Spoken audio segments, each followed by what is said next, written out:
자, 지난주에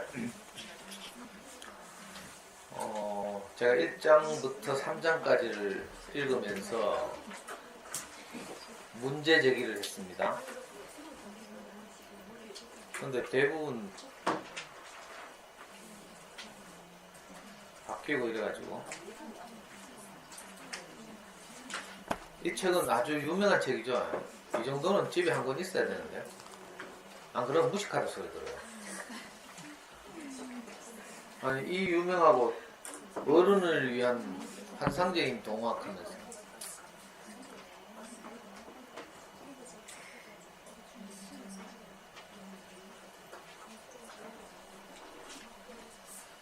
애벌레의 그 일생을 빗대어서 우리 인간의 삶이 어떠해야 되는가 이걸 아주 잘 풍자한 아주 진짜 걸작이죠, 걸작.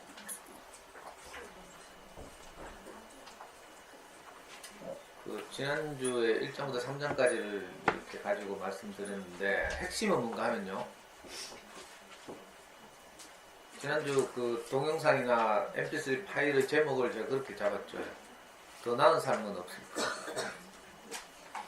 이 애벌레들이 그냥 나무에 붙어서 나뭇잎이나 갉아먹고 살다가 이것보다 더 나은 삶은 없을까 싶어서 나무에서 내려오죠.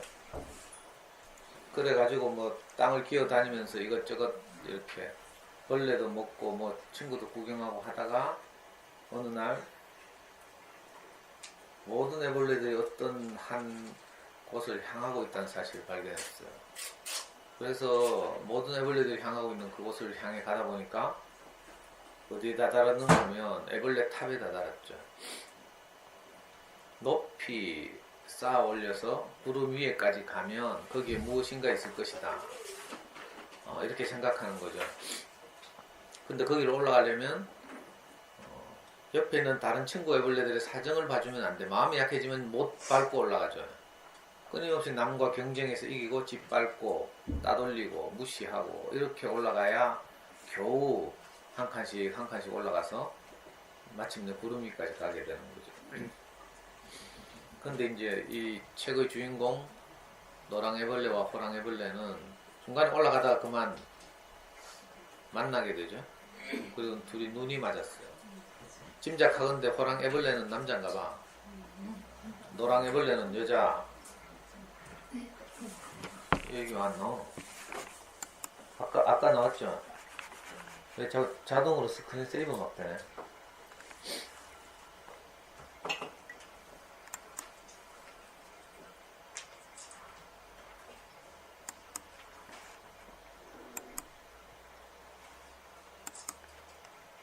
왜 안 지나가?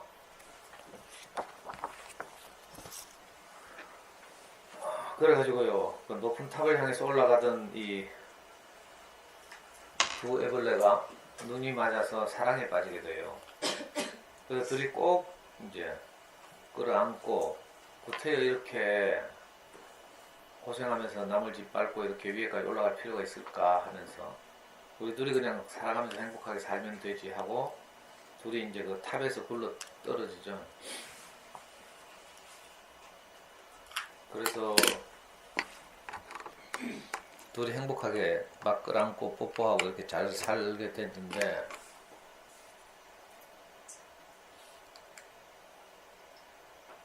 문제는 노랑애벌레는 이렇게 살면 이제 행복할 거라고 생각했는데 이놈의 호랑애벌레가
호랑이벌레 뭐예요?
문제는 이제 호랑이벌레가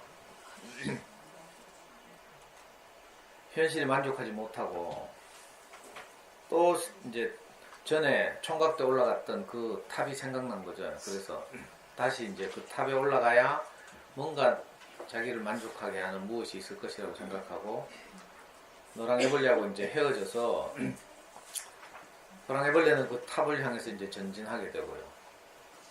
그리고 노랑애벌레는 나는 안 따라갈래 하고 이제 남아있는 거죠. 그게 이제 지난주의 마지막 장면이었어요. 어쩌면 우리가 사는 것도 이와 비슷하다고 할 수 있죠. 더 나은 삶을 없을까 하고 끊임없이 꿈꾸지만 그 길을 찾지 못해서 남들이 그 달려가는 그곳을 향해서 우리가 다 달려가죠. 특히 이제 이걸 이제 우리 자녀교육에 이제 딱 대입해 보면 유치원이나 초등학교 저학년 때 우리 아이들을 행복하게 하고 싶고 또 내가 살면서 겪었던 아쉬움을 사랑하는 우리 아이들은 겪게 하고 싶지 않고 막 이래가지고 최선을 다하죠. 정보도 얻고 이웃 엄마들 만나고 근데 최선을 다하지만 항상 불안하죠. 이 불안감이 이제 사실 아이를 키우면서 가시질 않아요. 그래서 이 불안감 때문에 이제 많은 일들이 벌어지는 거죠. 제가 강의 때마다 말씀드리지만 불안감은 왜 오는가 하면 보이지 않았어. 앞이 보이지 않아서 오는 거죠. 이걸 뭐 보통 사람들은 우리 별난 엄마들을 이제 비난하면서 뭐 욕심이 많다는 둥 뭐 이렇게 말해요. 그렇게 뭉뚱그려서 말해봐야 우리를 시원하게 하지 못하죠. 저도 어떻게 하면 우리 아이가 행복해질까 싶어가지고 정말 제가 할 수 있는 최선을 다했어요. 4살 때 저는 이제 자녀교육 세계에 입문하게 됐는데 우연히 우리 와이프한테 끌려가지고요. 참 공교롭게도 우리 와이프가 그때 월베이 중에 근무했는데 월베이 중에서 퇴근해가지고 버스 타고 집으로 오는 길에 옛날 그 달성군청이 저 서부정량인데 있었거든요. 서부정량인데 달성군청이 있었는데 그 달성군청 건너편에 생판보로 이름이 이상하게 생긴 어린이 서점을 하나 발견하게 됐어요. 그 어린이 서점이 이제 호세호치라는 그 집 주인장의 아들이 둘이 있어요. 그 두 아들의 이름이 세호치호야. 그 이름을 창의적으로 뒤집어가지고 호세호치라고 짓고 처음 막 문을 연 거예요. 그 해 1994년이었어요. 1994년 제 인생에서 가장 절망적인 해였거든요.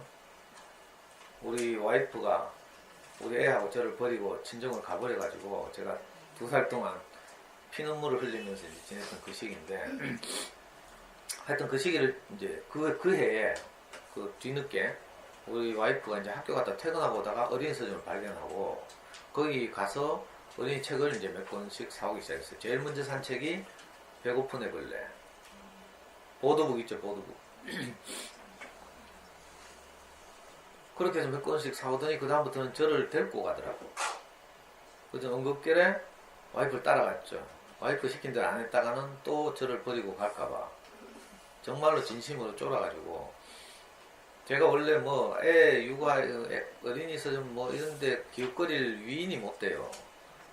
저는 좀 부풀려져 가지고 그 당시만 해도 제가 34살 청년이었으니까 거창한 것, 위대한 것, 남이 알아주고 인정하는 것 주로 이런 데 관심이 많았죠. 근데 할 수 없이 제가 꺾여가지고 이제 와이프의 손이 이끌려서 어린이 서점을 처음 가게 됐는데 딱 가보니까 우선 첫째 어린이 서점에 그 전집 할인 매장 이런 게 아니고요. 그거하고는 차원이 다른 여기 지금 우리 연구소에 가득 차 있는 한 권 한 권의 책들이 전부 좋은 평가를 받는 좋은 이 어린이 책이거든요. 역사적으로. 근데 내가 그 서점을 처음 갔을 때 큰 충격을 받은 것이 낯설지 않았어요. 왜냐하면 제가 대학교 4학년 때 학생운동권의 지도자였어요. 그 경북대학교 복학생협의회 의장을 제가 했는데 그때 그 해에 1987년도 6월 항쟁이 일어났죠. 제가 6월 항쟁 한가운데서 이제 늘 시내에서 이제 메가폰 들고 이제 시위대를 이끌고 선동하고 뭐 이런 일을 했어요. 그러다가 그만 6월 29일 날, 6월 10일 날 6월 항쟁이라고 하는 60 항쟁이 일어나고요. 그래서 드디어 전두환이 항복하고 그 차기 여당의 대통령 후보였던 노태우가 6.29 선언이라는 걸 하게 돼요. 6.29 선언이 뭔가 하면 핵심이 뭔가 하면 대통령 직선제를 허용하겠다 이거예요. 그 전까지는 전두환이라는 장군이 쿠데타를 일으켜서 정권을 잡았기 때문에 대통령을 우리 국민들이 못 뽑았어요. 불과 얼마 안 됐는데도 우리나라는 그렇게 후진적이었죠. 그러다가 이제 그 6월 항쟁이 일어나고 막 그때 시끄러운 일이 생기면서 전 국민이 반기를 들고 막 제가 데모를 하다 다니면요 약국에서 실제로 약사들이 바카스하고 이제 마스크를 막 공짜로 막 줬어요. 국민들이 분노해가지고 너무 억울하고 분하니까 아니 미개한 나라도 아니고 천지 민주공화국에서 대통령을 자기 손으로 못 본다는 게 말이 안 되잖아요. 그래가지고 우리가 막 체류탄 맞아가면서 막 이렇게 데모를 하면 약국에서 막 다 바카스하고 막 마스크 주고 막 이랬거든요. 그러니까 도저히 못 견뎌가지고 이제 집권 여당이 항복을 했어요. 그 항복의 내용이 대통령 직선제를 받아들이자는 거야. 그 6.29 선언이라고 하죠. 이거 사회 시간에 배우는데 6.29 선언이 딱 일어나니까 갑자기 우리가 닥쳤던 게 지붕 쳐다보듯이 할 일이 없어졌어요. 정부가 계속 버텨줘야 우리가 막 더 재밌게 제모하고 파출소 불태우고 막. 저는 정말 대구 시내 데모들을 끌고 돌아다니면서요. 진짜 파출소에 들어가가지고 그 과격한 학생들이 나는 이제 인솔하니까 직접 안 들어갔어. 파출소 지나갈 때마다 다 들어가가지고 전두환 초상화 띠내가 불태우고요. 애꿎은 경찰 오토바이 같은 거 불태우고. 무슨 이야기하다 지금 한국 현대사라고 하거든요. 이게 인문학 수업이니까 아주 수준 높게 해야 되잖아요. 그러다가 제가 2학기가 딱 되면서 후배 하나, 85학번 운동권 후배 하나가 저한테 제안을 하는 거야. 이제 시대도 좋아지고 했으니까 우리가 학교 앞에 이념서적을 파는 전문적으로 사회과학 서적이라고 해요. 그 책을 크게 분류하면 자연과학 서적과 인문사회과학 서적 이렇게 나눌 수 있죠. 인문사회과학 서적을 전문적으로 이제 판매하는 서점, 이거 이제 이념서적 서점 이렇게 말하거든요. 그 서점을 하나 열자는 거라. 그 당시에 옛날에 국무총리 했던 이해찬 씨가 서울대 앞에, 서울대 출신이니까 서울대 앞에 그날이 오면이라는 그런 책방을 열었어요. 각 유명한 대학마다 그런 책방이 다 있어. 그래서 진보적인 대학생들이 다 그런 책을 읽으면서 이제 자라고 이랬죠.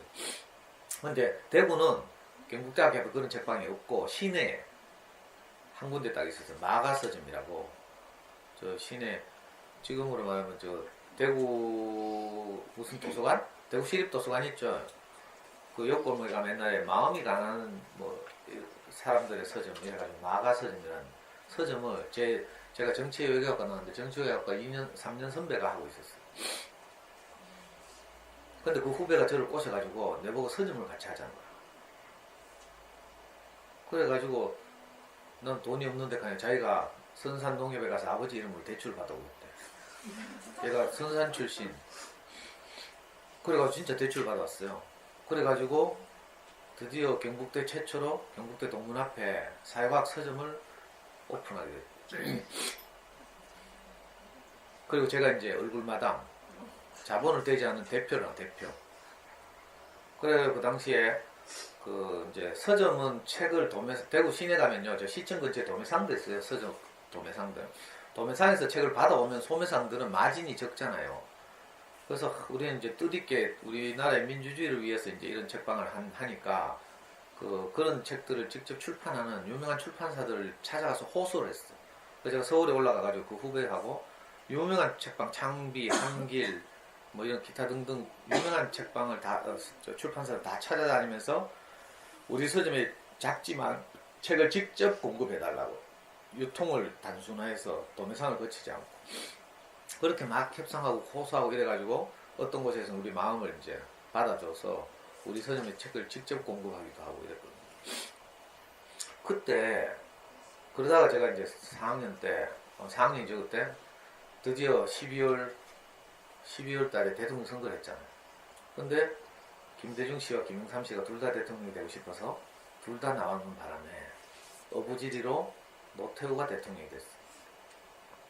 노태우가 대통령이고 바로 3일 후에 우리 서점과 제 집에 압수수색 영장이 발부돼가지고 제가 오늘 집에서 화장실 가 있는데 갑자기 막 동부경찰서 형사들이 두 차로 8명, 9명이 쳐들어왔어요.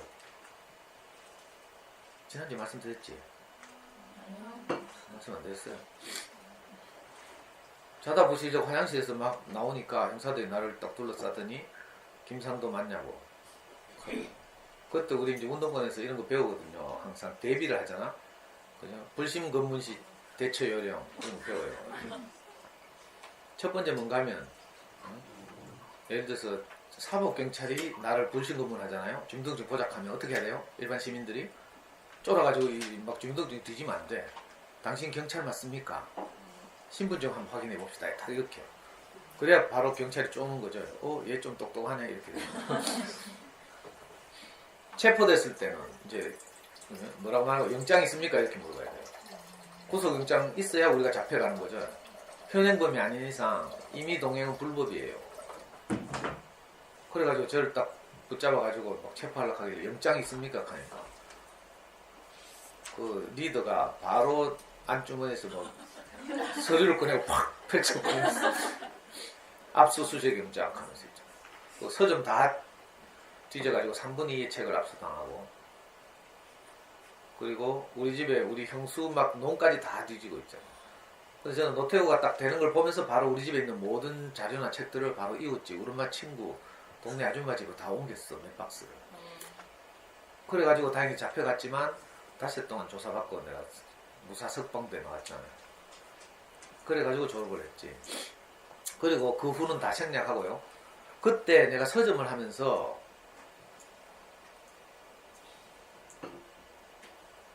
내가 다녔던 출판사들 있죠.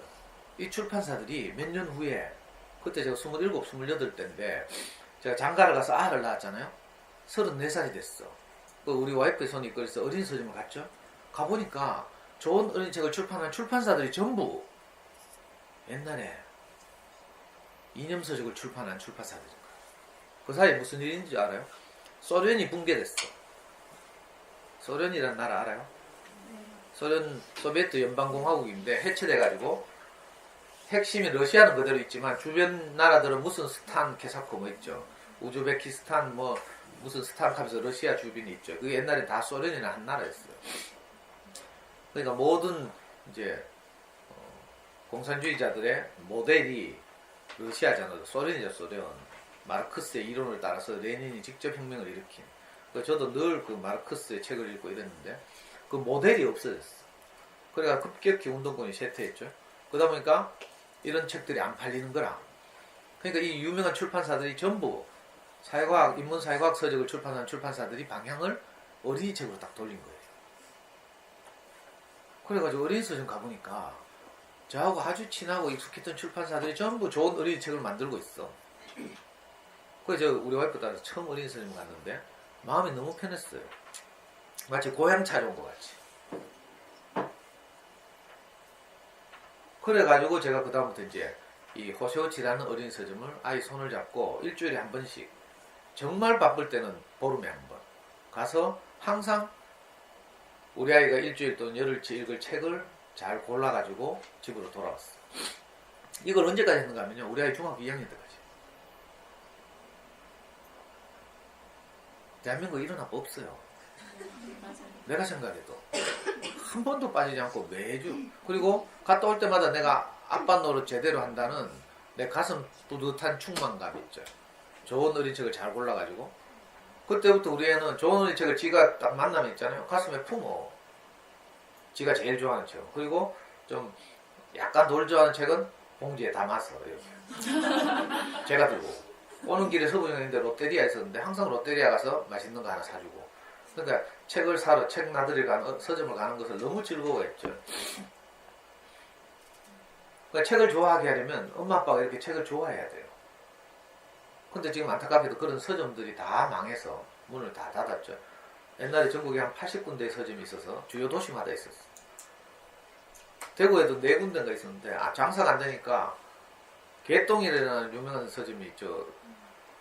대벽 프라자 건너편에 있었는데 거기는 도저히 장사가 안 되니까 전집 할인 매장과 겸해요. 매장도 2개를 가지고. 요즘 7곡을 이사 갔다는 소문도 있더만. 호설치도 이제 문 닫았죠. 시지에 가면 뭐 있더라? 시지에 백년가역 근처에 그 뭐 조그만 미술관이 있는데 지하에 미술관이 있는데 그 근처에 조그만 어린이 서점 하나 있죠. 지금 망했는지 몰라. 이 너무 안타까운 일이에요. 그때부터 저는 아이가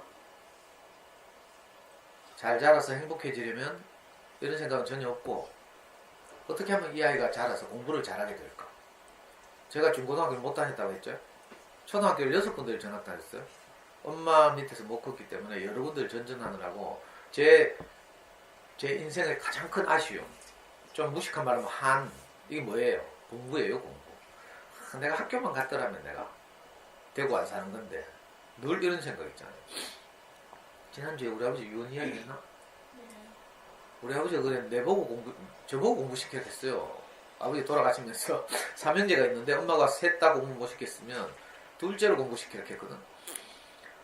근데 아버지의 지명도 받지 못한 우리 형이 우리 형도 중학교 못 갔거든요. 검정고시 해가지고 겨우 고등학교 갔는데 나중에 경북대학교 의과대학을 갔잖아요. 자, 그렇다면 아버지의 지명을 받은 저는 학교를 다녔더라면 어떻겠어요? 이런 생각이 들겠죠. 늘 그게 아쉬운 거야. 그래서 제가 아이를 딱 낳고 나니까 나도 모르게 저절로 우리 아이는 내 대신 서울법대 보내야지. 딱 이 생각을 했어요. 왜? 내 인생의 가장 큰 아쉬움이 공부를 못해서 그렇다. 이렇게 딱 해석이 되니까 그죠? 어떻게 하는지 공부를 잘 시켰어. 높은 곳으로 이 애벌레들로 말하면 높은 저 탑 위로 구름 위로 올라가면 우리 아이를 행복하게 하는 그 무엇이 있을 것이다. 이렇게 생각하고 정말 최선을 다해서 키웠어요. 얼마 전에 저하고 성경 공부하는 모임이 이제 있는데 그 모임에 어떤 엄마가 왔어요. 옛날에 호설제 제 강의를 들었는데 이 아줌마가 범어동에 제가 그렇게 소문나 있대. 자식을 대통령 만들려고 환장한 아빠가 하나 있다. 대구에. 그렇게 소문이 났다니까. 소문난 게 좀 왜곡되고 부풀려지긴 하지만 실제로 제가 그랬거든요. 우리 아이 초등학교 5학년 때 좋은 어린이 책을 읽다 보니까 처음에는 초등학교 3학년 때 창작과 비평사에서 나온 어떤 동화책을 읽다가 창비에서 나온 동화책이 있어요. 전염병을 물리친 파스테르 우유 알죠? 어디지? 폴란드인가? 하여튼 저 동부 쪽에 과학자 파스테르의 일생을 다룬 동화책이 있어요. 우리가 그걸 읽더니 초3 때 꿈이 화학자가 되겠대. 그걸 몇 년 가다가 초등학교 5학년 때 그때 노무현이 처음 등장하면서 야당에서 대통령 후보를 경선하는 일이 대한민국 사상 처음으로 일어났어요. 그리고 온 나라가 막 떠들썩했어요. 제가 명식 운동권 출신이잖아요. 노무현 선배가 그때 우리 선배라고 불렀는데 그때 부산을 대표하는 운동권이었어요. 옛날에 영화 같은 거 봤죠? 변호인 뭐 이런 영화 보면 나오는데 처음에는 그냥 평범한 변호사였다가 그죠? 그 부산 출신의 운동권 학생들을 재판정에서 변호하다가 그 학생들의 생각에 감동해가지고 늦깎이로 이제 운동권에 뛰어들어서 부산 운동권을 대표하고 있었죠. 저는 대구에서 이제 대구 운동권을 대표하는 이강철 선배라고 있는데 여러분들 잘 모르시죠? 들어봤어요, 이름? 노무현 정부의 권력의 반을 가졌다고 하는 분이에요. 제 정치외교학과 13년 선배인데 노무현의 오른팔이죠. 원래는 같은 운동권, 대구를 대표하는 운동권이었어요. 그래서 같이 운동권 하면서 데모하고 육시방쟁을 하고 이러다가 친해져가지고 나중에는 결국 대통령을 만드는 사람이 됐는데, 그러다가 이제 저도 이제 그런 선배들하고 이제 이렇게 작은 인연이 있었죠. 그때 우리의 초등학교 5학년 때 대구에서 처음 그 야당의 경선이 시작됐어요. 야당의 여러 후보들이 나와서 제일 처음 제주도, 그 다음에 광주, 제주도, 울산, 대구인가 이렇게. 제주도에서 제일 처음 경선이 있었는데 저 지금도 생각나요. 봄이었는데 우리 세 식구가 가족이 섬진강 매화마을에 여행을 갔어. 저는 우리 아이들 키울 때 체험학습도 많이 다니고 주말만 되면 교회도 째고 체험학습 가고 막 이래가지고 우리 교회에서는 저를 보고 자녀교육이 미쳤다고 다 손가락질하고 이랬어. 섬진강 매화마을에 가서 자전거를 빌려 타고 있었어요. 그 자전거를 빌려 타다가 자전거를 반납하러 딱 가니까 그 자전거 가게 할아버지가 라디오를 열심히 듣고 있는 거야. 안 그래도 저도 막 제주도에서 지금 사상 초유의 경선에서 누가 이긴지 너무 궁금했거든. 그때 대통령이 될 거라고 생각됐던 사람은 다른 사람이었어요. 노무현이 아니었어요. 근데 저는 마음으로 노무현을 응원하고 있었죠. 근데 제주도에서 처음 경선을 했는데 노무현이 1등 했다는 거야. 그리고 그 바람을 타고 울산인가에 와서 또 1등을 했어요. 그 세 번째 대구 코엑스 엑스코 와가지고 경선을 한다는 거야. 그리고 이런 이야기를 이제 우리 아이하고 하게 됐죠. 관심을 가지고. 그러니까 갑자기 우리 애가 꿈이 대통령이 됐어. 그래가지고 저는 또 열심히 막 설명했죠. 대통령이 되면 어떻게 해야 될까 하면서. 지금 대통령 후보들 아빠가 설명해 줄게 하면서 있잖아. 자, 봐라. 대통령 후보 지금 나온 사람이 이제 김근태 서울대 경제학과 나왔다.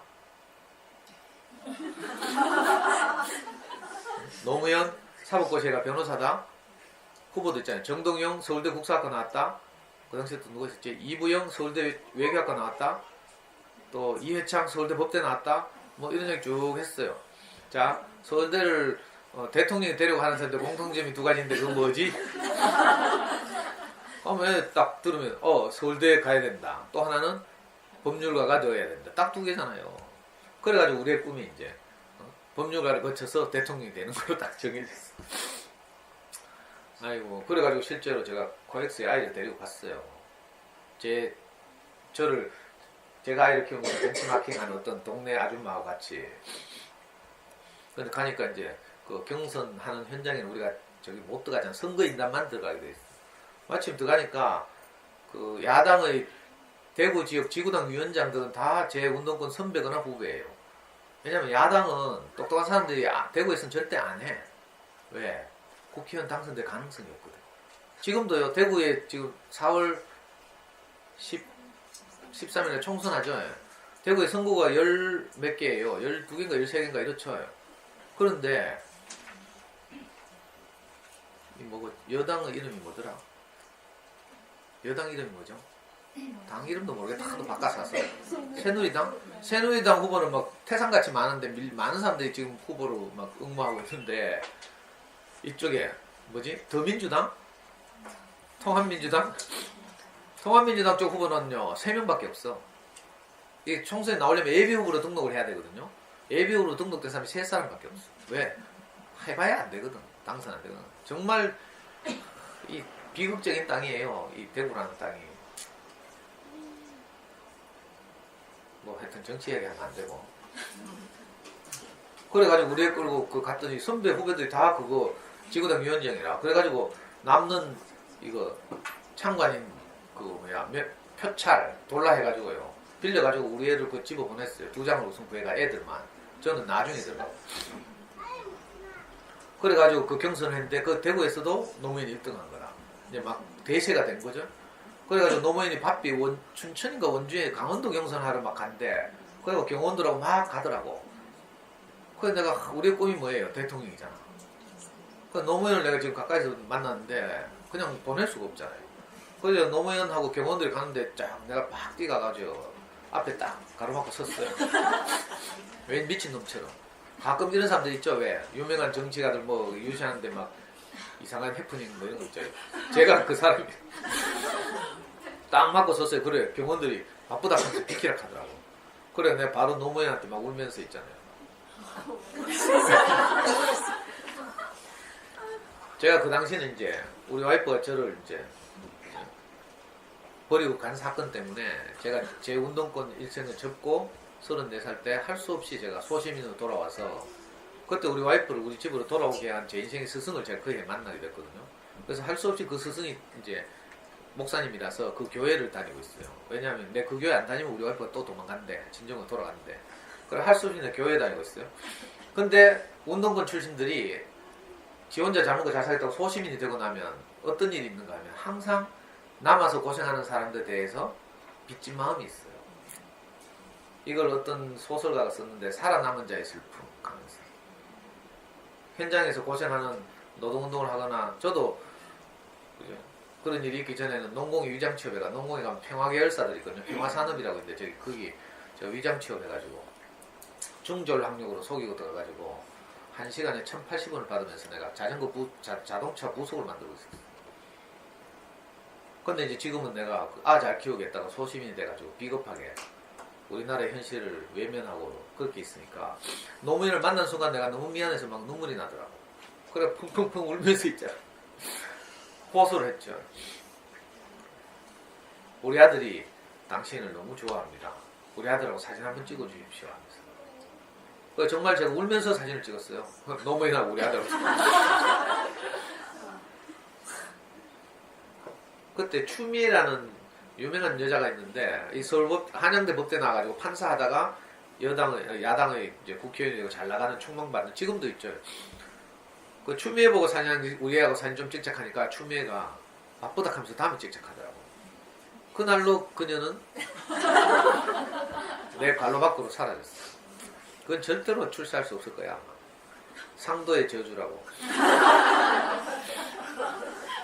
근데 노무현은 훨씬 바쁜 사람인데 내가 딱 부탁을 하니까 딱 그 자리에서 멈추고 병원들 다 비키라고 진짜 그 초등학생 우리 아이하고 사진을 찍어주더라고. 그래서 제가 사진을 찍어가지고요. 그걸 우리 집 냉장고에 내가 한 10년을 붙여놨잖아. 한 에피소드지만 제가 얼마나 자녀 교육에 올인했는가를 보여주는 단적인 사례예요. 이거 말고도 무수히 많은 일이 있어요. 엄마들 들으면 저 인간 정말 독하다 하면서 막 이 칼 그러니까 유명한 뭐 시중에 나오는 뭐 푸르미 아빠니 뭐 제가 좀 안 유명해서 그렇지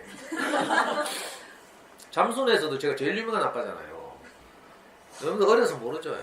옛날에 제가 잠순에 열심히 할 때 어떤 도시에 제가 뜬다 하면 그 도시에 잠순에서 다 모였다니까.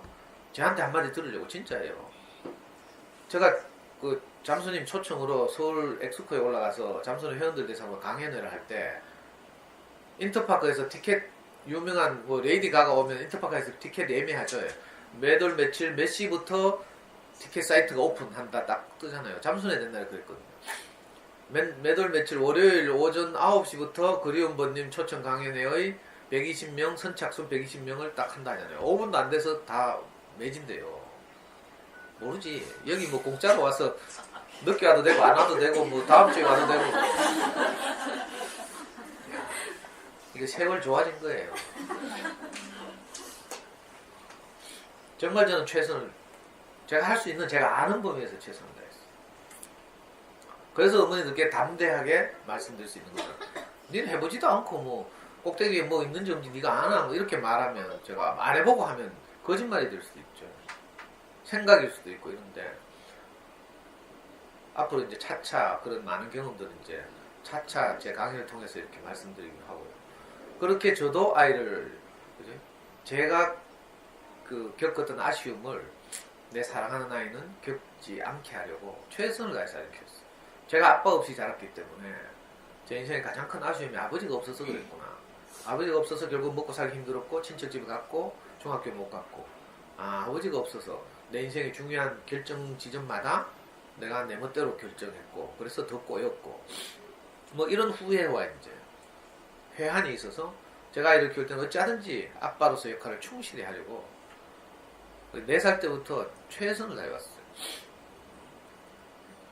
그러면서 이른바 이 애벌레의 탑 안으로 아이를 이제 올려보려고 저도 열심히 올라간 거죠. 근데 그러는 어느 날 그죠? 어느 날이 아니지 뭐 해보면 금방 알아요. 거기에는 뭐가 없어. 제가 처음으로 초등학교 3학년 때, 초등학교 2학년 그 뭐지 배치고사? 2학년 마치고 3학년 올라가 배치고사 치는데요. 우리 애가 술생을 65점, 질생을 55점 받아왔어. 어릴 때부터 어린 선생님들 책을 그렇게 많이 읽고 하여튼 굉장히 똑똑하다는 소리를 들었거든요. 그리고 술생 65점, 질생 55점 받아온 거 뭔지 알아요? 이 과목? 요즘도 있어? 옛날에는 그 과목 이름이에요. 슬기로운 생활, 즐거운 생활. 즐거운 생활은 뭐 은미체고 슬기로운 생활은 뭐더라? 도덕인가? 하여튼 초등학교 1학년 때 두 과목인가 배우잖아요. 그거를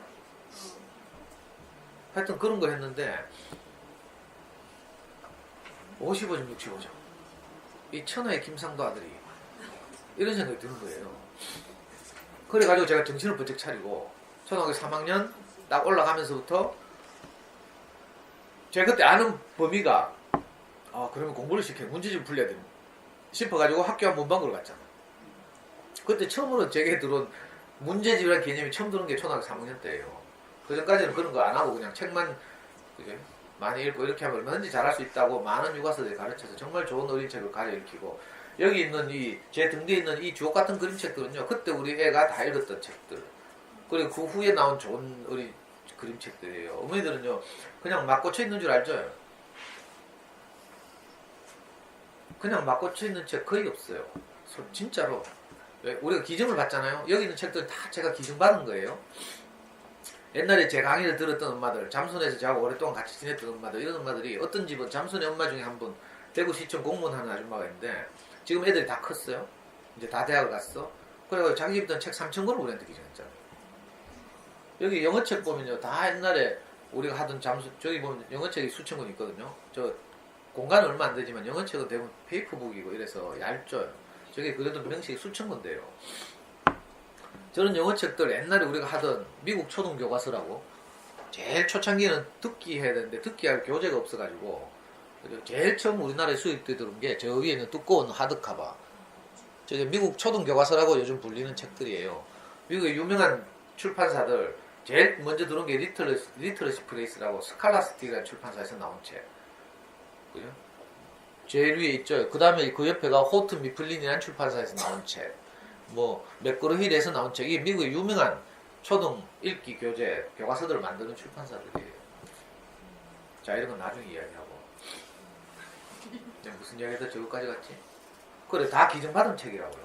기증받은 책 중에서 제가 보고 제가 명색이 어릴 때부터 어린이 서점 계속 다니면서 수많은 어린이 책에 관한 단행본들을 읽고 이랬거든요. 제가 언젠가 한번 날 잡아서 제 방에 있는 엄마들이 꼭 읽었으면 하는 엄마들이 읽어야 될 그림책 세계에 대해서 또 좋은 어린이책 세계에 대해서 눈을 뜨게 하는 단행본들이 많이 있거든요.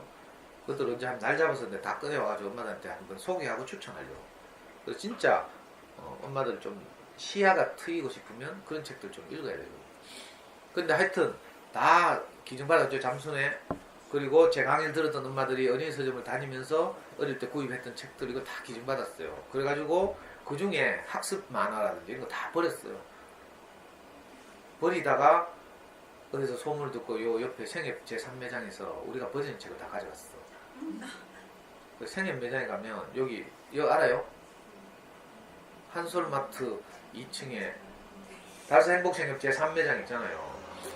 저기서 이제 새로 매장을 막 오픈하고 이제 그 엄마들하고 아이들 위해서 책을 좀 비치하고 싶은데 당장 살 돈 없고 이래가지고 우리가 버린 책 많이 가져왔어.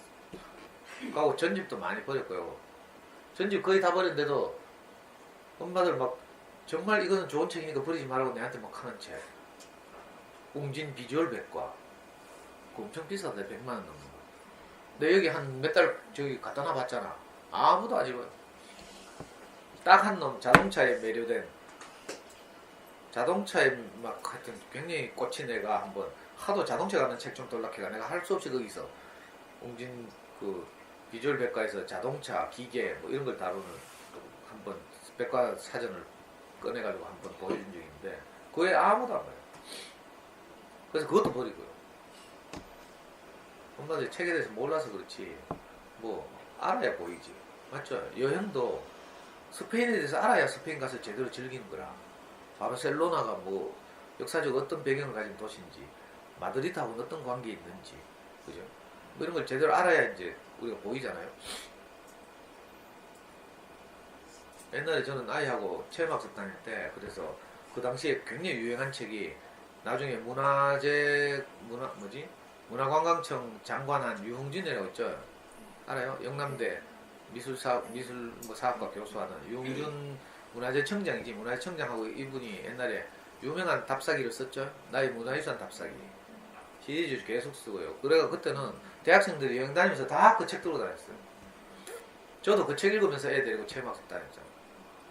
그 책에 보면 예를 들면 강원도 영월에 가면 어디서 자야 되는가 하면 아주 흐름한 옛날 여관이 있어요. 옥산장이라고. 책에 유흥준이 거기서 잤대. 자기 대학원 제자들 데리고. 왜냐하면 옥산장 주인이 취미가 뭔가 하면 그 영월을 흐르는 강가에 나가서 늘 돌을 주워가지고 수석하는 취미. 그리고 그 영월에 가면 이제 강이 두 개가 만나죠. 뭐 하여튼 먼 강과 만나. 그래서 만나서 어우러진다고 해서 유명한 아우라지라는 물이 흐르는 곳이 있어요. 거기 가면 그 유명한 섭다리가 있거든요. 나무를 잘라가지고 만든 다리. 그 굉장히 운치도 있고 풍류도 있고 이래가지고 거기 가면 그래서 그 유명한 영월에 정선이구나. 정선. 그 유명한 정선아리랑이 거기서 나와요. 근데 옥산장 가면 이 여관 주인이 기분이 좋으면 밤에 손님들을 다 초대해놓고 이 정선아리랑을 불러준다. 그 수석에 대해서 설명해주고. 유흥준은 문화유산 답사가 있다 보면요. 이런 거 알게 된다니까. 그래서 저도 우리 애 데리고 직접 거기서 옥산장에서 잤잖아. 좀 기하이 냄새나는 이불 덮어가면서. 요즘은 뭐 좋은 숙박시설, 게스트하우스, 레지던스 뭐 많잖아요. 하여튼 막 그렇게 좋은 책 이야기가 없던데. 나의 문화유산 답사기 이런 건요. 그리고 나중에는 나의 북한 문화유산 답사기 이런 것도 했죠. 그 인문학 수업이니까 이런 좀 수준 높은 책도 가끔씩 언급하고 이래야지. 엄마들이 뭐 그림책만 하면서. 저 진짜 이 좋은 어린 책들이에요 다. 이게 뭐 다른 데 가면요 쓸데없는 책들까지 합해가지고 엄청나게 많은 것 같죠. 그거 다 빼고는 얼마 없어. 알아요? 그래서 엄마들이 계속 놀러 오시면서 아이들하고 책을 읽기고 하다 보면 아이들 반응이 달라요. 전집류 읽히다가 좋은 어린 책을 아이들이 딱 만나잖아요. 자기들의 마음을 위로하거나 자기들의 정서를 그대로 반영한 이런 책들 읽으면 애들이 너무 좋아해요. 그래서 이거 천지차이. 하고 이 이야기 나중에 하고. 그래가지고 애벌레가 문제집 사러 가셨잖아요. 예? 문제집 사러. 아 그래요? 그래 문방구에 두산동안 문제집 사러 가가지고 처음으로 내가 두산동안 넘기는 문제집을 샀어요. 그래가지고 애 중간고사에 대비해가지고 문제집 풀리기 시작했죠. 애는 막 싫어가지고 있잖아요. 맨날 책을 읽고 즐겁게 내고 조립하고 놀다가 갑자기 아빠가 헷가당 해가지고 65점 55점 너무 자존심이 상해가지고 제가 그때는 그하고 뭐 좋은 문제집 이건 잘 모르고 잠순애가 그 해 생겼거든. 초등학교 3학년 때. 우리 애가 초등학교 3학년 때. 그 해 또 그 유명한 푸르미 아빠가 푸르미 이렇게 영재를 키웠다라는 책을 발간했어요. 푸르미 아빠는 저보다 1살 어려요. 서울대 농대 나왔죠. 푸르미는 우리 애하고 나이가 같아요. 학년은 우리 애가 하나 빨라. 우리 애 2월생이거든. 저는 말씀드렸죠. 그때 또 푸르미로 갈라. 그래 두산동안 문제집 사가지고 넘기는 걸 모든 과목을 다 풀렸잖아요. 3학년에 해당하는 모든 과목을. 애는 막 주리를 틀고 막 미칠락 하고 막 저는 막 저녁 물리고 또 풀고 해가. 왜냐면 제 성격상 난 한 번 산 문제집을 한 페이지라도 남기면 안 돼. 이 정신병이죠 일종의. 강박장애. 그래가 차곡차곡 다 풀렸어요. 그래가지고 3학년 딱 처음 시험을 쳤더니 우리 애가 다니는 올백은 무슨 우리 애는 그런 좋은 학교에 뭐 올백하는 학교에 못 다녔고요. 저 남구 앞산 밑에 남명초등학교라고 남부도서관 건너편에 옛날에 막 그 장애인들 다니던 학교였는데 거기 이제 그 학급이 세 학급이 있었어요. 3학년 세 학급 100명 정도의 아이가 있었는데 그 중에서 처음으로 1등 했잖아. 5개 틀렸어요. 그때는 5과목 시험을 치니까 110문제인가? 주요 과목 20문제씩 하고 기타 과목 10문제씩 해가지고 하여튼 하니까 뭐 은미체를 10문제씩인가? 하고 주요 과목 20문제씩 해가지고 110문제 나왔어요. 110문제 중에 우리 애가 105개를 맞아가지고 처음으로 1등을 했어. 아, 나는 우리 애가 1등을 하면 55점, 65점 맞을 때 불안감이 없어질 줄 알았어. 근데 1등을 했는데 여전한 불안감. 다음 시험엔 또 어떡하지? 이게 있죠. 그것뿐이겠어요? 1년 후에는 어떡하지? 중학교 가면 어떡하지? 진짜 대학 가서는 잘할까? 고등학교는 잘 갈까? 뭐 계속 불안감이 나를 덮쳐오는 거예요. 어머니도 아이들 키우다 보면 그런 거 있을 거야. 불안할 때 또 불안감이 심해지면 어떻게 돼요? 애를 잡게 되는 거야. 언제 불안해지는가 하면요. 엄마들 모임 갔다 오면 밥 모임 갔다 온다든지 아니면 학원 입시 설명회 갔다 온다든지 이러면 당장 거기서 뭐가 내게 뿌려져요. 사람은 흙으로 지어졌다고 했죠. 성경 창세기 보면 하나님이 사람을 흙으로 지으시고 이렇게 그 코에 생기를 불어넣어서 사람이 비로소 생각하는 기능을 가진 존재가 되었다 이런 말이 있어요. 이게 무슨 말인가 하면 초등학교 미술 시간에 찰흙 가지고 이렇게 쪼물쪼물 해가지고 불었다 이런 말이 아니에요. 흙으로 지었다는 말은 어떤 것이 영향을 미치면 그 영향의 결과를 그대로 반영하는 것이 사람이다 이런 뜻이에요. 자, 흙에 어떤 씨가 날아 떨어지면 그 씨의 결과를 흙은 선택의 여지 없이 내게 돼 있죠. 그래요 안 그래요? 이게 흙인 거라. 원리가 그 흙이에요. 사람이라는 구조, 존재의 원리가 그렇다는 거예요. 그래서 밥 모임 갔다 오면 밥 모임 옆에 내가 우리 애가 안 하고 있는 뭐 새로운 걸 뭐 하나 한다고 찌랄하면 거기서는 표정 관리하지만 집에 딱 돌아오면 바로 네이버 검색해보고 그죠? 야 누구는 뭐 한다더니 우애 생각하노 하면서 우애 생각하노라고 물으면서 눈은 막 강압적으로 째려보고 있어. 자 이런 게 불안감이 이제 시작되는 거죠. 그러니까 어디서 불안감의 근원이 내게 뿌려져요. 씨가 날아 들어와서 땅에 떨어지듯이. 그럼 나는 뭣도 모르니까 앞으로 어떻게 될지 모르니까 날아 들어온 대로 내는 거지 뭐. 그죠? 그래서 엄마들이 이 불안감과 싸우는 것이 필요해요. 자, 불안감과 싸우지 않고 그냥 무저항적으로 받아들이면 어떻게 돼요? 그 불안감의 결과를 누구한테 내놓게 돼요? 집구석에 와서 우리 아이한테. 또 수 틀리면 센 엄마들은 남편 퇴근하면 니는 뭐하노? 돈 이것밖에 못 벌어오나? 누구는 뭐도 한다는데 그거는 뭐 한 달에 몇십만 원 한다는데 뭐 이렇게 되는 거예요. 그리고 엄마들 모임 가려면 차려입고 가야 되지 기한 죽으려고 하면 옆에 애들이 또 명품백 들고 뭐 어떻게 돼요? 나도 짝퉁이라도 들고 가야 되지.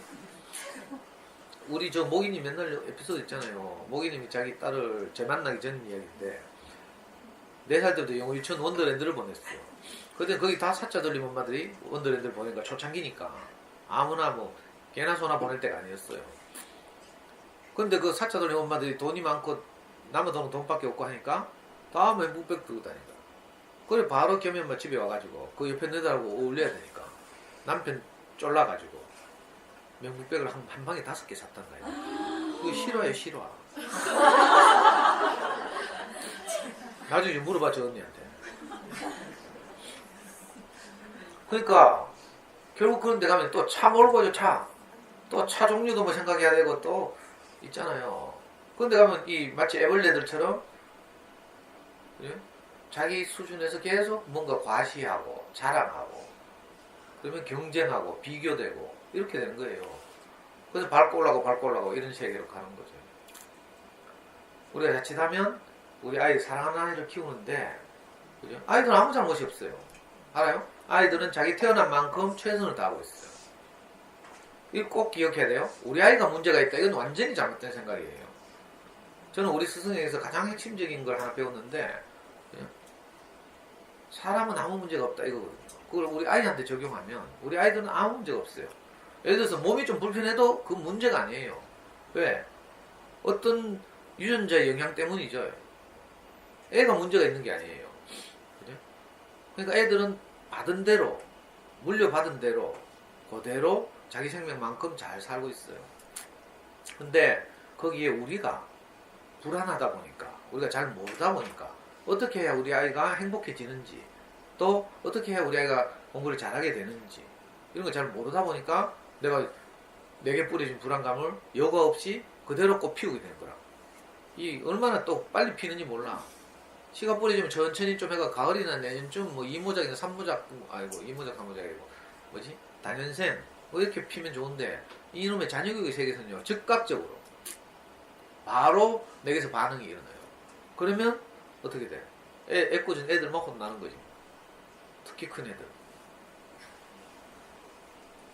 그래가지고 애들이 큰 애들이 대부분 점잖고요, 의젓하고 자존감은 낮고 이래. 이게 점잖고 의젓하고 좋은 게 아니에요. 아이다워야 되는데 엄마들한테 길들여져가지고 아이답질 않다니까. 그걸 우리 연구소 오면 제가 하는 1차적 목표는 뭔지 알아요? 아이다움을 회복하는 거. 의젓한 건 좋은 것이지만 그렇다고 해서 그게 꼭 장점만 아니에요. 너무 어른스럽고 의젓하면 그걸 좀 깰 필요가 있어요. K-팝 스타를 보다 보니까 어떤 애들은요 자기 내면의 어떤 것을 이게 표현을 못해. 감정을 표현해야 사람들을 감동시키는데 어떤 애들은 노래는 잘하는데 자기 속에 있는 이것을 틀을 깨지 못해가지고 이번에 탑10, 탑8 된 애 중에 이시은이라고 있죠. 알아? 걔 보면 얼굴도 이쁘장하고 애가 의젓하게 생겼어요. 근데 항상 박진영한테 지적받는 게 뭔가 하면 내면을 깨고 나오질 못한다 이거예요. 안타까운 일이죠. 뭔가 이렇게 근데 그게 이제 애라면 애가 그렇다면 이건 좀 우리가 도울 필요가 있어요. 주변에서도 너무 의젓하다 이게 꼭 좋은 것만 아니에요. 물론 여러 사람들이 사는 곳에서는 그렇게 해야 되지만 또 어떤 곳에서는 아이가 아이다워야 되죠. 그래서 우리 여기 오면 아이들은 아이들이 천국이잖아요. 천국. 지금 멋대로 다 하고요. 뭐.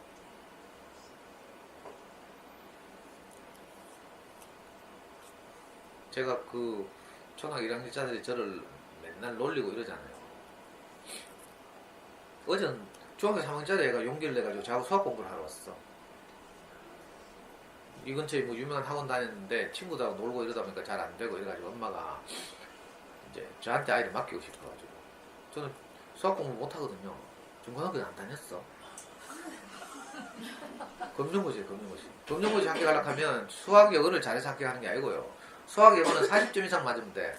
평균 60점. 과락 40점 없으면 9과목 검정고시. 요즘은 과목 수도 줄었지만 제 때는 9과목이거든요. 그래서 저는 주로 음미체에서 평균 점수를 높이줘요. 음미체 이론을 내가 완벽하게 하거든요.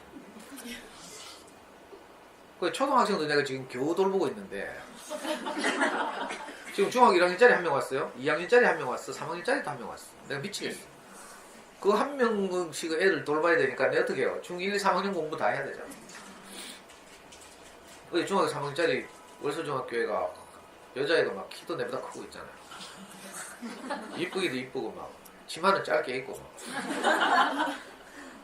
근데 엄마가 저를 너무 신뢰하니까 어찌하든지 좀 받아달라 해가지고 다니는데 다 끊고 애도 또 엄마의 설득에 동의해서 용기를 내가지고 여기 다 꼬마들밖에 없는데 왔더라고. 그 애가 너무 고마워가지고 제가 방에 들어가서 애하고 어떤 이야기를 했는데 선생님은 니보다 수학을 못한다 하면서 그러니까 너무 무시하지 마라 하면서 그래도 네가 내하고 공부하겠다며 내가 너로 하여금 수학을 잘하게 할 수는 있다. 이게 역설이죠. 그러니까 밖에서 걔 여동생이 6학년인데 지금 여기서 내하고 수학 공부하고 있거든. 여동생하고 다른 꼬마들 초딩들 있잖아요.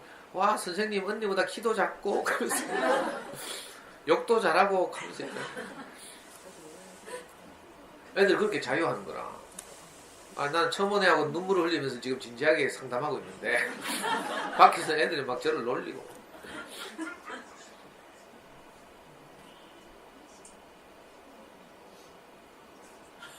근데 너무 감동이 돼요. 애들 그렇게 자유하고 있잖아요. 제가 원래 누가 저한테서 자유하는 사람이 못 되거든요. 갑자기 왜 눈물이 나지? 그 중3짜리 애한테 내가 어떤 마음을 이야기하는 게 있잖아요.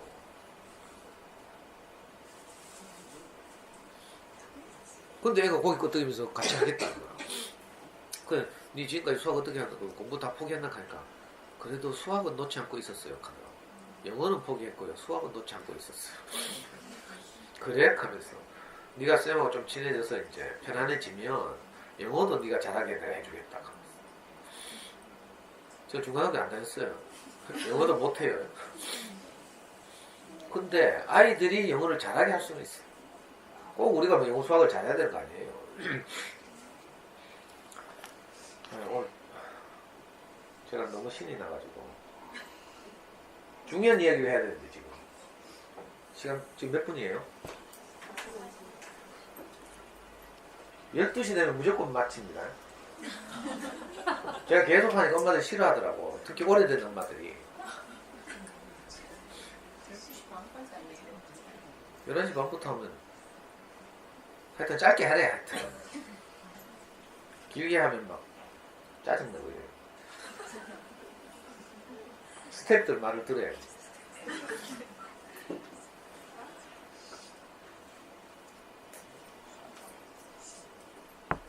그 불안감 있잖아요. 불안감. 문제는 불안감이죠. 높이 올라가려고 하면 불안해요. 왜? 그 위가 어떻게 되는지 안 보여. 구름 위에 뭐가 있는지 탑을 쌓아서 올라가도 안 보이거든요. 밑에서는 더 안 보이죠. 그러니까 니는 뭐 안 해봐서 그렇지. 뭐 내 입장 대봐라. 뭐 이런 식으로 다 피해가죠. 근데 사실 자녀교육 세계에서 그죠? 성적을 뭐 예를 들어서 100점 올백을 받는다는 은혜는 올백 한 번도 못 받아서 불쌍하게. 근데 올백 받은 많은 애들을 알고 있어요. 올백 받으면 적어도 올백 받는 애들 수준이면 기대를 어디를 하겠어요? 명문대를 기대하겠죠. 저는 SKY 기대할 거 아니에요. 제가 아는 올백 받은 애들은 대부분 다 영남대 갔어요. 물론 영남대도 좋은 대학이에요. 뭐 무시하는 게 아니고 그러나 올백의 기대치에 부합하는 결과는 아니다. 왜 그런지 알아요? 초등학교 때 올백 맞는 건 비정상적이라.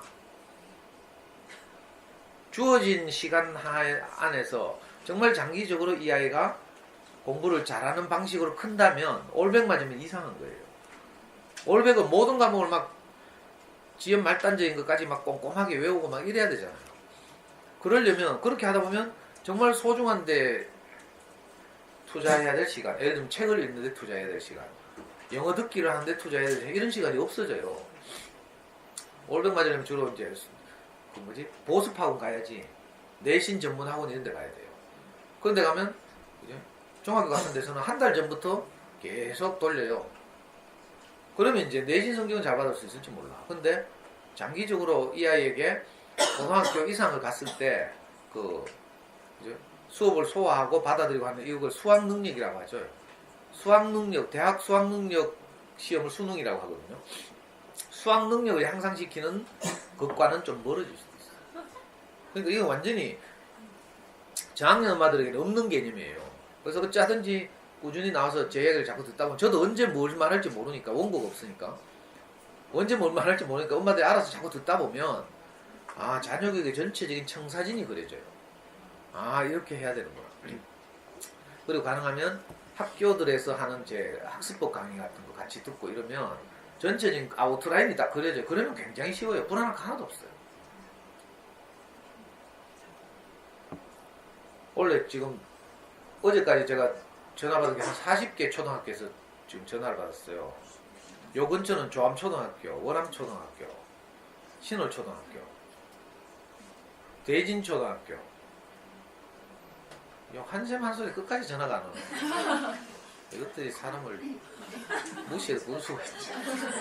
아니 대부분의 학교들은요 다 교장선생님이 추천해가지고 있잖아요. 어제는 어떤 학교에서 신천초등학교에서 저한테 전화가 와가지고 선생님 혹시 교장선생님 출신이에요? 이렇게 묻더라고. 교사가. 왜요? 하니까 자기 교장이 추천했대. 보통 교장이 추천하면 한솔이 작년에 그랬거든. 교장이 추천하면 다 은퇴한 교장들 추천해. 자기들 친목회에서.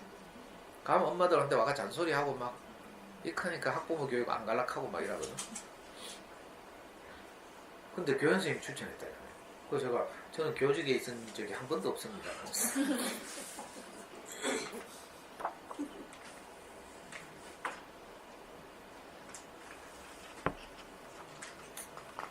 근데요, 이 노랑해벌레는 호랑이벌레처럼 이 탑을 향해서 가지 않고요. 그냥 남았죠. 남았는데 어떤 일이 있어요? 잠깐만 읽어볼게요. 노랑해벌레는 날마다 호랑해벌레를 찾으러 기둥으로 기어갔다가 밤이면 슬픈 마음을 안고 집으로 돌아왔습니다. 호랑해벌레를 만나지 못한 게 차라리 다행이라는 생각도 들었습니다.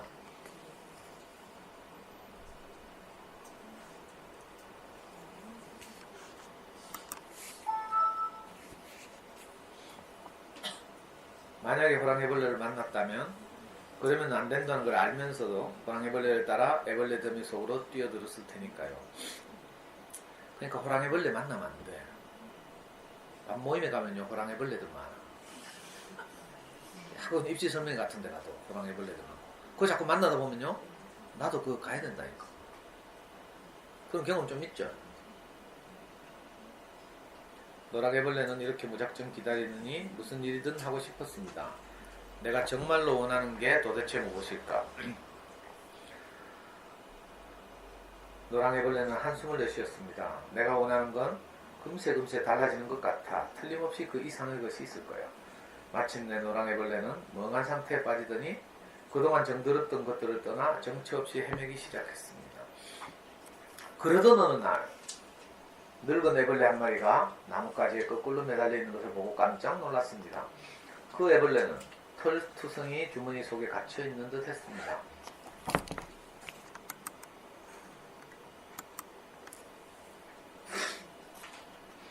공경에 빠지신 것 같은데 제가 도와드릴까요? 노랑애벌레가 말했습니다.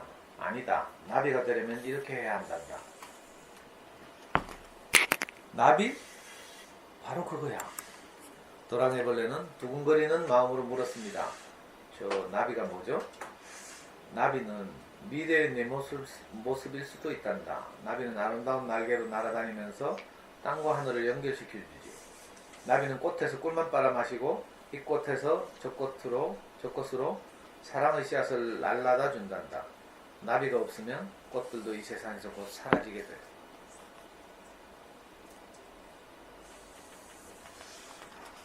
노랑애벌레는 숨을 헐떡이며 말했습니다. 그럴 리가 없어요. 제 눈에 보이는 것은 당신도 나도 솜털투성이 벌레일 뿐인데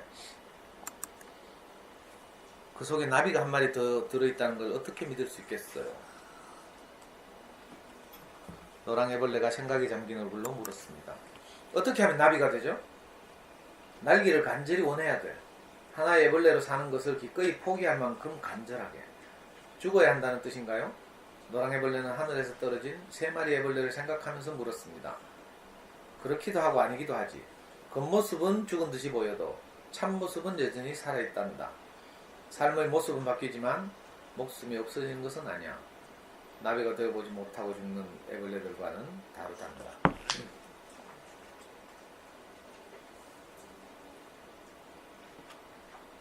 어우.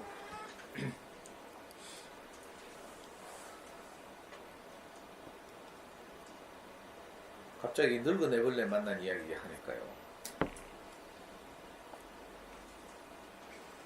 저기 막 전율이 막 와가지고 저도 가장 제 인생에서 절망적일 때 늙은 애벌레를 한 마리 만났잖아요.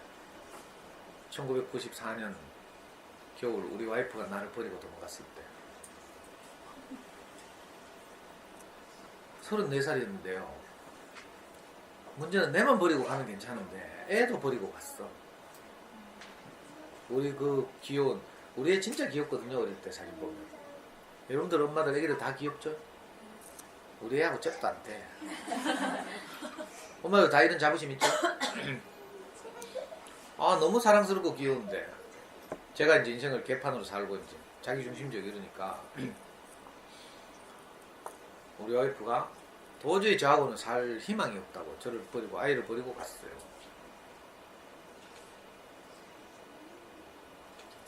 그리고 진짜 안 오더라고. 나중에 들으니까 여자들은 애를 데리고 가면 온대. 애를 버리고 가면 안 온대. 애 버리고 가다 오는 사람 있죠? 우리 와이프는 진짜 독하더라. 겉으로는 진짜 선하게 생겼어. 착하게 생겨가지고 학교에서 뭐 애들이 엄마락하고 지금 대구고등학교 고3 다니면하는데 동고등학교 있을 때 애들이 엄마락하고 뭐 이러더라고.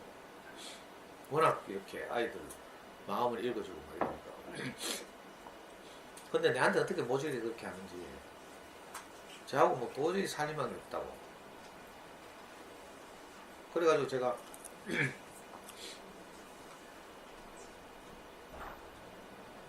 온갖 수단을 다 썼어요. 협박도 하고요. 저같이 불사지 생각하고. 네이버 사회면에 보면 이런 거 있죠. 아ren가 뉴스에도 뭐 데이트 폭력, 연애 폭력 이런 것도 많다고 하더라고. 저같이 불사지 이런 거 있죠. 뭐 애인이 안 만나준다고 그 집에 찾아가가 남편을 죽였다는 기사도 있고 막 오는 기사 다 있네. 꼭 제가 그 장 날 뻔했잖아요. 저같이 가서 불 다 사지른다고 협박해도 끄떡도 안 하더라. 그리고 애가 불쌍하지 않냐고 호소를 해봤어. 모정에다가. 그래도 끄떡도 안 해. 와 진짜 여자 마음 돌아서니까 독하대. 그래서 저는 우리 와이프를 겪은 후에 여자에 대해서 기대를 안 하잖아. 고무신 거꾸로 신으면 야 진짜 독하대요. 호소하고 협박하고 회유하고 애원하고 오만 짓을 다 해도 안 됐어. 그때 노랑 애벌레 한 마리를 만났어.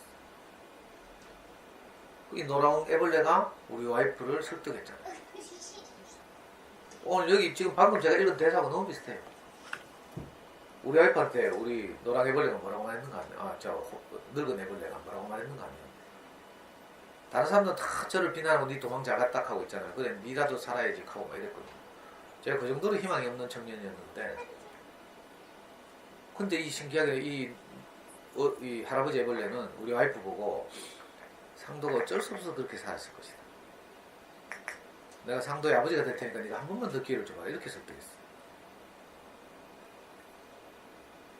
그래가지고 기적이 일어났죠. 정말 제가 2달 동안 온 협박, 회유, 애원, 호소 모든 걸 다 해도 안 되는데.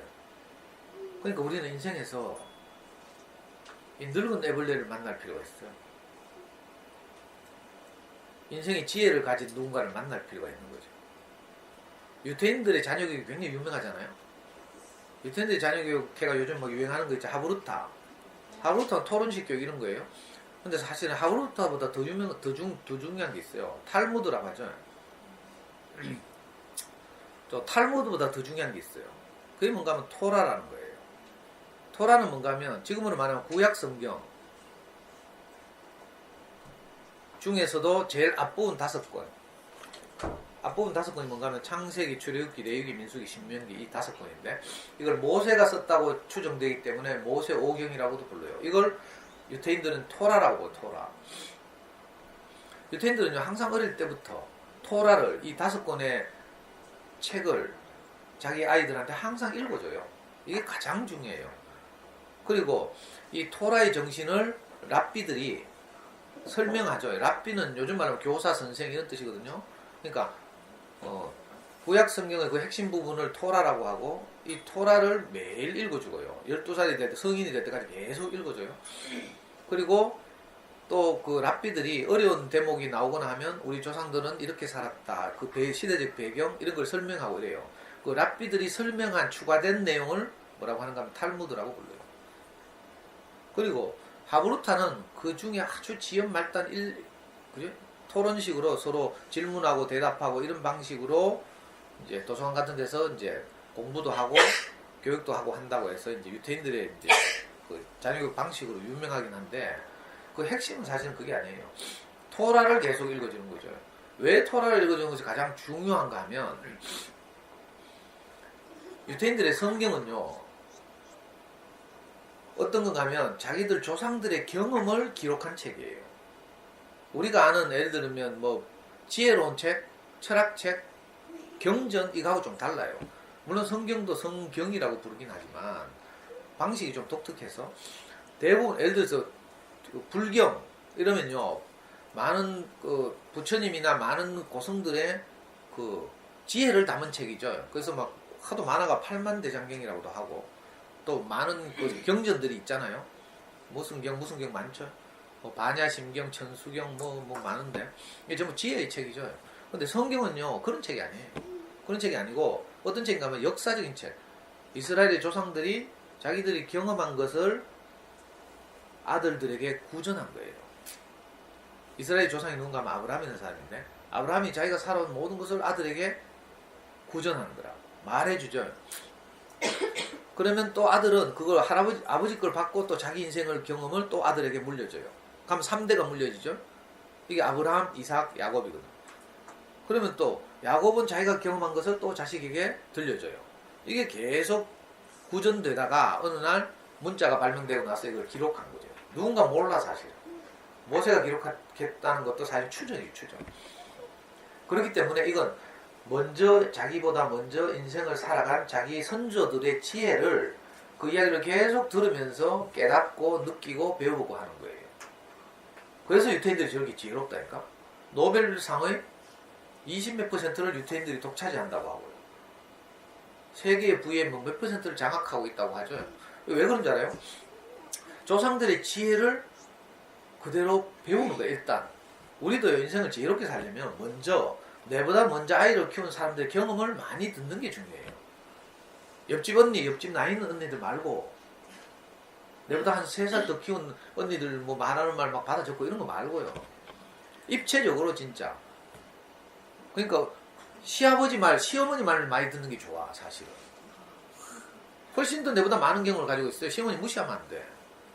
다른 민족들은 유태인들에 비해서 현저히 뒤떨어지는 게 뭔가 하면요. 자기들보다 먼저 산 사람들의 말을 무시해.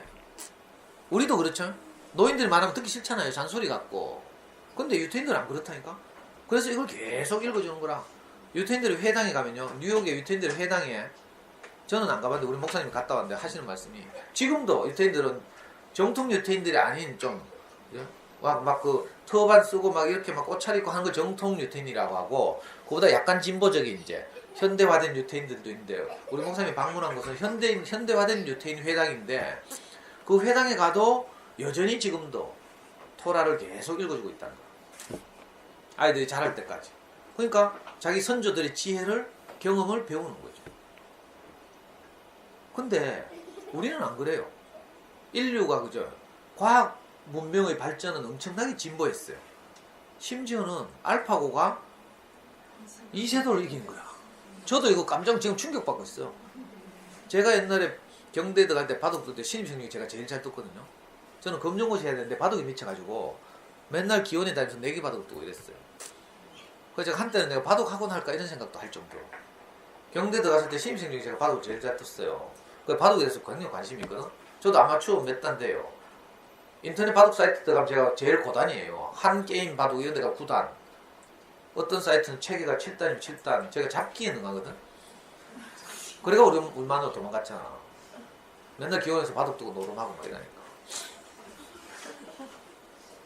그래 옛날에 제가 바둑 때는요 컴퓨터 프로그램은 8급 정도밖에 안 됐어요. 근데 이게 점점 진보해가지고 세계에서 가장 잘 뜨는 바둑은 수학적으로 경우의 수가 엄청나거든요. 이게 가로 세로가 만나는 점이 361개야. 그래서 수학적으로 360을 팩토리엄 해가지고 수많은 조합이 있는 거죠. 내가 한 수를 두면 이 한 수에 대해서 상대방의 응수는 360까지예요. 그렇죠? 그 다음 수를 두면 359까지.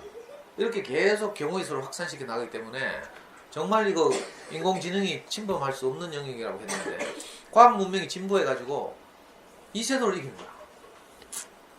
근데 과학은 이렇게 진보했어요. 자연과학의 세계는. 왜? 앞선 세대들의 과학적 발명들을 계속 인정하면서 또 발전시키고 가거든요. 그래서 과학 잡지 네이처 같은데 논문들을 실잖아요. 먼저 발견한 과학자들이. 그러면 다른 후배 과학자들은 그걸 인정하고 거기에 추가해서 또 이렇게 하거든요. 근데 이놈의 인문과학 쪽은요. 인생을 사는 건 안 그래요. 인생을 사는 건 이조시대 때 고부 간의 갈등을 일으키면서 민비하고 누구지? 흥선대원군하고 뭐 싸우고 뭐 난리 났죠. 자, 이조시대 때부터 고부 간의 갈등 계속 있었어요. 시어머니하고 며느리하고 싸우면 집안이 풍지박산 난다. 불행해진다. 자, 있었죠. 근데 다 무시하고 우리 또 지금 오늘도 설 지나면서 고부 간의 갈등하고 있죠. 참 이상하지 않아요? 똑같은 일을 되풀이하고 있는 거예요. 그래서 발전이 없어요. 인생을 사는 것은 꼭 내가 한번 해봐야지 이런 생각이 들어요. 니는 그래 키워봤으니까 그런 소리 하지. 속으로 그렇죠. 제가 막 해도 저 위에 올라가도 아무것도 없다 해도 그래도 우리 애는 100점 맞아보고 싶어 하고 공부를 뭐 잘했으면 좋겠어 하고 이렇게 하고 있죠. 공부를 못하라는 이야기가 아니에요. 거기에는 행복이 없다는 이야기를 하고 있는 거야. 공부를 잘하면 좋은 직업을 가질 확률이 좀 높아져. 안정된 직업. 좋은 직업이 아니고 안정된 직업. 그죠? 사자 달린 직업. 교사. 약사, 의사 뭐 이런 거 성적이 높을수록 확률이 높아지죠. 그렇다고 해서 꼭 돈을 많이 벌 확률이 높아지는 것도 아니에요. 맨날 보면 내보다 공부 훨씬 못한 애들이 좋은 차 몰고 다녀, 에코스 뭐. 그러니까 사람이 사는 것은요, 먼저 앞선 세대의 지혜를 일단 듣고 진지하게 받아들이고 이걸 필요가 있어요. 그러니까 엄마들은 뭘 이렇게 많이 읽어야 되는가 하면, 육아서적 중에서 뭐 영재 만든다 이런 책 말고요, 구체적으로 어떤 아빠의 경험, 어떤 엄마의 경험, 이런 경험적인 책들을 많이 읽을 필요가 있어요. 이제 겨우 뭐 중학생 엄마가 쓴 책 이런 거 말고, 야 진짜 내 기가 막힌 게 뭐 하엄맘의 불량류가, 아니 내 기가 막히더라. 그 중학생이잖아 이제 기억해가지고. 근데 책 내가지고 뭐 찌랄하고 뭐. 푸르미 아빠는 푸르미 초등학교 2학년 때 책을 냈어요. 푸르미 이렇게 영재를 키웠대. 초등학교 2학년이. 이 말이 돼요? 아이고 내 또 흥분하다. 그게 아니고요, 먼저 산 사람들의 경험을 들을 필요가 있어요. 우리가 무시하면 안 돼요. 시어머니들이 그냥 하는 말이 아니에요. 자기 자식, 여러분들의 남편을 다 키워보고 하는 말이라니까. 그 살아있는, 물론 객관적이진 않을 수도 있어. 주관적 경험이니까. 자, 거기에 더해서 객관적인 것을 이제, 그죠?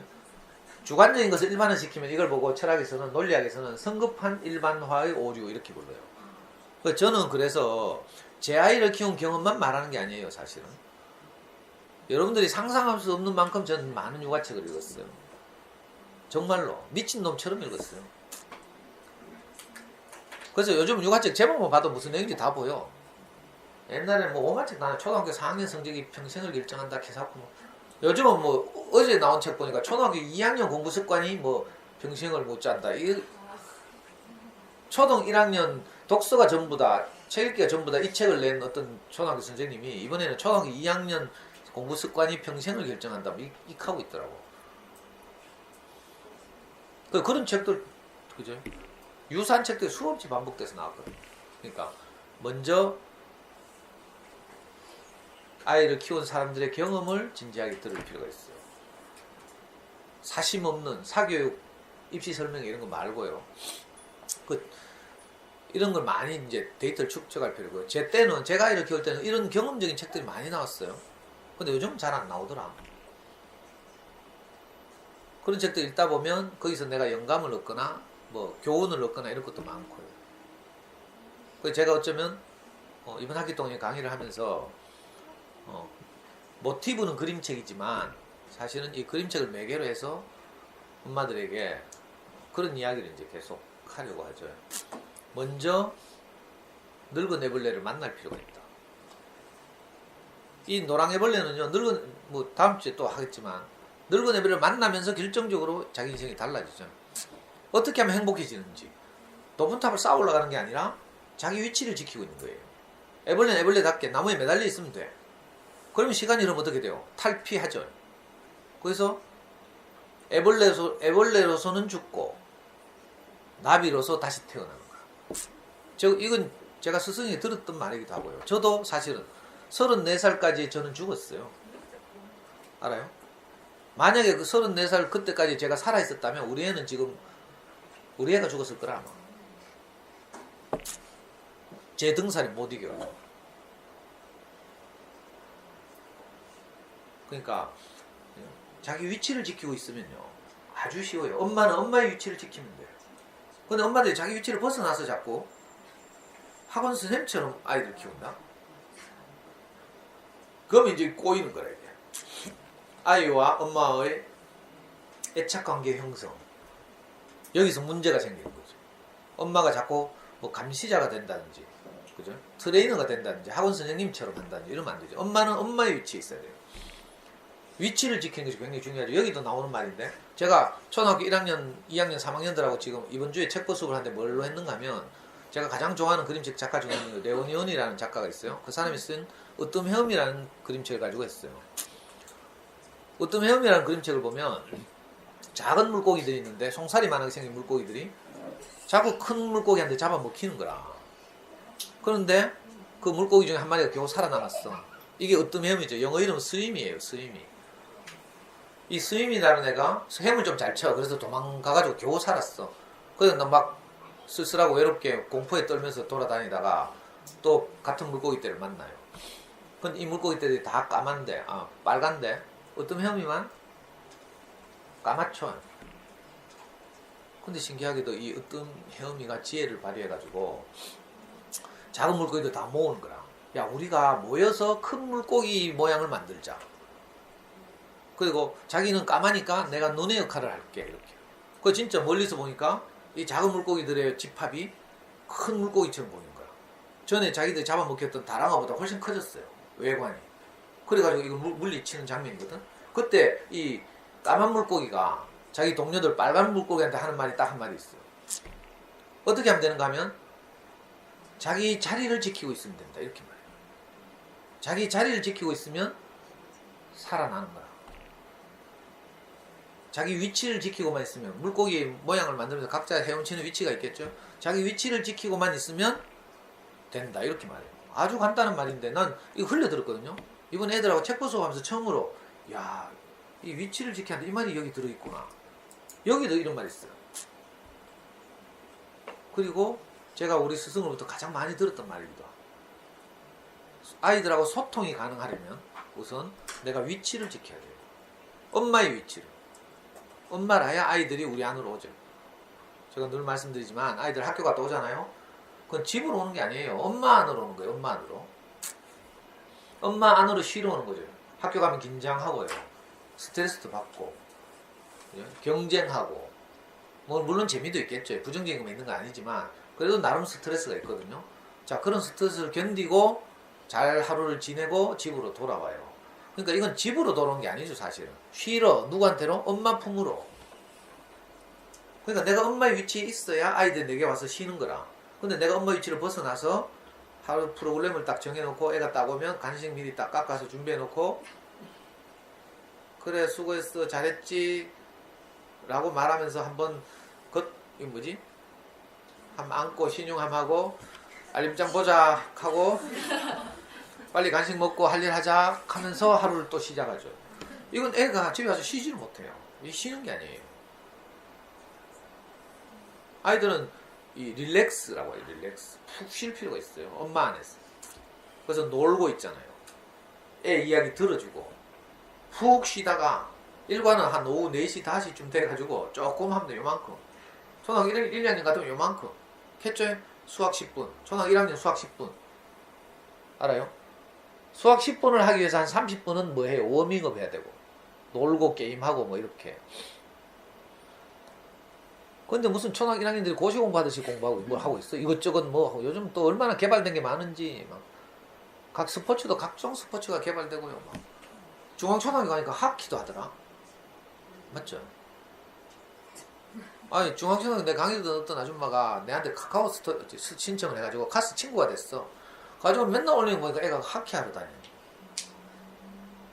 와, 하키도 이제 막 하고 뭐 인라인 이건 기본이고 뭐 인라인 태권도 뭐 피아노 이건 기본이죠. 그 다음 발레도 해야지.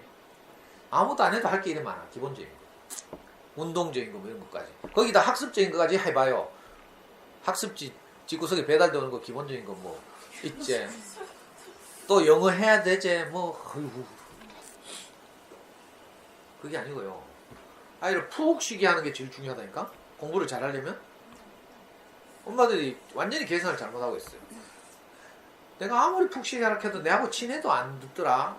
강의를 한 1년씩 2년씩 듣고도 좀 푹 쉬게 하라 해도 이 푹 쉬게를 자기 필터링 사람들은 다 자기 필터를 가지고 있죠. 필터 미리 지금까지 경험하고 듣고 해서 장착된 정수기의 필터처럼 엄마들 뇌 속에 다 자기만의 필터가 있어.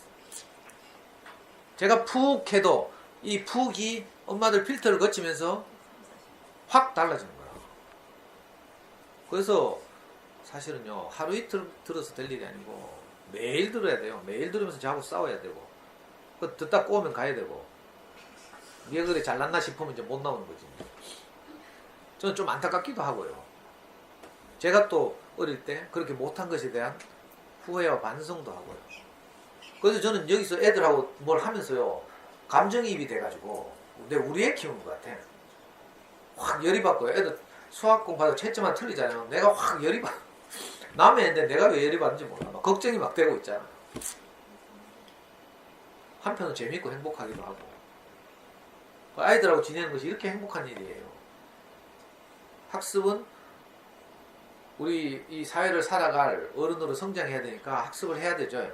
우리 사회가 요구하는 어떤 것을 해야 되는데, 그건 사실은 아이들의 연령, 또 신체 능력, 준비 정도, 이런 게 발달 단계에 맞게, 덩치만 크다고 또 학습 많이 하는 것도 아니고 학년이 높다고 많이 하는 건 아니에요. 인지 능력의 발달도 고려해야 되니까 학년하고 또 상관이 없을 수 있어요. 우리 연구소에서도 학년은 높지만 수학 공부를 하는 것은 오히려 천천히 하는 이런 애들도 있어요. 그 아이들에 맞게 해야 돼요. 알람 맞춰놨어?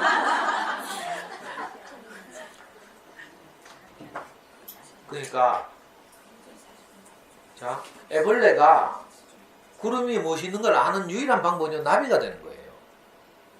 그리고 또 나비가 되면 사실 구름 위에 뭐가 있는지 알 필요도 없어. 나비가 되면 꽃들에게 희망을 전해줄 수 있어. 그죠? 꽃들을 날아다니면서 뭐 어떻게 한다고 했죠. 꿀을 빨아먹고 이렇게 암술과 수술을 이렇게 뭐라 합니까 이걸? 수정? 수정도 하고 이렇게. 그래서 모든 꽃들이 아름답게 피어나고 이러죠. 어쩌면 꽃들은 우리 아이들일 수 있고요. 나하고 함께 사는 가족들일 수도 있고, 내가 접촉하는 모든 사람들일 수 있어요. 근데 이 모든 사람들에게 꽃이 활짝 필 수 있도록 하는 결정적 역할은 누가 해요? 나비가 하는 거죠. 그래서 사실은 우리가 다 나비일 필요가 있는 거죠.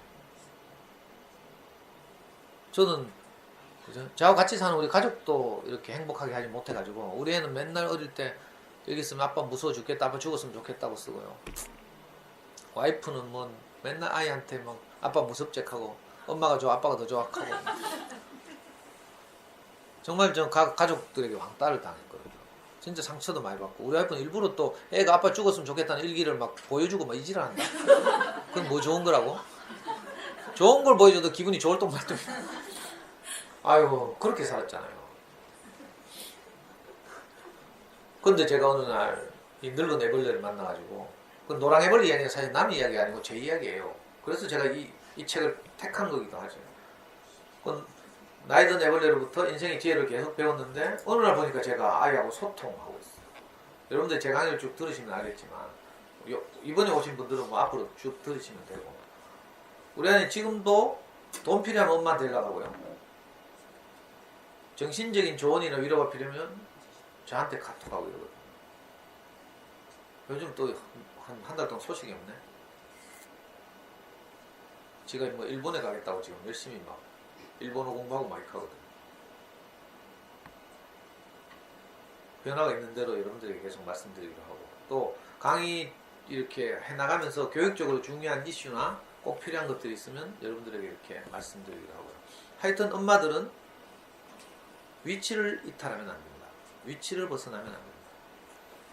위치를 지키는 것이 사실은 가장 중요한 거예요.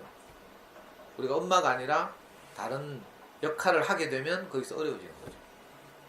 물론 다른 이런저런 아이들이 어리니까 도와야 되지만, 근본적으로 우리가 아이들을 깊이 사랑하고 학교 갔다 오면 꼭 안고 진심을 다해서 장하다 하고 기특하다고 이래야 돼요. 뭐 다른 애들 학교 다 갔다 오는데 니만 갔다 오나? 이런 마인드로 있으면 안 돼. 정말 전쟁이에요. 전쟁 학교 가는 거. 저는 제가 학교를 못 다녀봐서 학교 가는 게 얼마나 스트레스인지. 저는 엄마를 떠나서 초등학교를 6군데로 전학 다녔잖아요. 난 학교 가는 게 너무 두려웠어요. 공포고. 특히 미술 시간만 되면 도화지하고 크레파스를 가져가야 되는데, 도화지를 내가 준비를 한 번도 못 해가니까 미술 시간만 되면 두려웠어. 크레파스는 그 남들이 버린 요 동강들 있잖아요. 이렇게 모아가지고 비닐봉지에 담아가지고 다녔는데, 도화지가 없어. 도화지가. 그럼 선생님들은 뭐 내 사정 모르니까 그때 60명 70명이 한 학급에, 그러니까 니는 또 왜 안 가져왔노 이런 식으로 늘 혼내고, 막 또 힘센 놈들이 계속 나를 괴롭히고 뒤에서 돌 던지고 있잖아요. 물 튀기고 뭐. 그러니까 학교 가는 게 미치고 환장하고 팔짝 뛸 노릇이었어요. 그렇다고 돌아올 엄마가 있나? 집에 가면 또 뭐 외숙모, 그것도 제가 얹혀 살던 집 외숙모는 둘째 외숙모야. 계모가 아니고 계외숙모. 계외숙모에게 내보다 어린 아들이 세 놈이나 있어요. 저는 초등학교 4학년, 5학년 때 얹혀 살면서 그 계외숙모의 제일 막내가 4살이었는데 엄마가 맨날 기저귀 차고 똥 싸고 이런 거 맨날 기저귀 갈고 이랬어요. 그러니까 학교 갔다 오는 게 희망 없는 나날이었어요, 사실. 근데 우리 아이들이 이렇게 좋은 환경을 만나서 좋은 엄마를 만나서 좋은 학교를 다니고 이렇게 하지만 그래도 자기들대로는 이런저런 어려움을 이기면서 학교를 다니고 있어요. 거기에 대해서 우리가 높이 평가하고 아이들 갔다 오면 정말 마음을 다해서 안아주고 그래서 아이가 우리 안에서 쉴 수 있도록 할 필요가 있어요. 이게 긴 시간이 아니어도 돼요. 정말 내가 진심을 다하면 한마디로도 아이들은 쉴 수 있어요. 알아요? 근데 한 서너 시간 하루 종일 집에 있어도 엄마가 항상 감시하면서 지금 뭐하노? 뭐 했노? 해놨나? 그거 했나? 5분도 안 돼가 돌아서 묻죠? 확인하고 막. 그럼 애들은 항상 쫓기죠, 시간에. 알았어. 그러니까 오늘 집에 가면 딱 이거 한번 해봐요. 아이들 학교 갔다 오면 꼭 안고 가장 기본적인 것부터. 그렇지만 가장 중요한 거. 꼭 안고 아유 우리 아들 수고했어. 정말 장하구나 얘야. 엄마는 어릴 때 학교 갔다 올 때 얼마나 힘드는지 몰라. 근데 니는 그 어려움을 다 이겨내고 있구나. 엄마들 각자의 경험이 있을 거 아니에요? 그 경험 가운데 아이들이 그죠? 이해할 만한 경험을 이야기하면서 정말 진심을 다해서 아이를 안아주는 거예요. 정말 장하고 대견하다. 그렇게 하면 한마디 말로도 아이들은 엄마 안에서 푹 쉴 수 있어요. 그렇게 릴렉스 한 다음에 뭐 다른 걸 해도 해야 훨씬 더 잘할 수 있죠. 아이들의 마음을 얻는 일이에요. 이게. 오늘 일단 요것부터 해봅시다. 학교 갔다 오면 숙제예요. 아이들 정말 진심을 다해서 립 서비스 말고 간식 빨리 먹고 뭐 할 일 하자 이거 말고요. 정말 진심을 다해서 아이들 꼭 안고 수고했다 하고 어려운 일이 없었는지 묻고 장하고 대견하다 하고 그럼 엄마들 아이들이 우리 엄마 오늘 왜 이렇게 하노? 우리 변화는 이렇게 작은 한 걸음에서 시작돼요. 다음 주에 뵙겠습니다.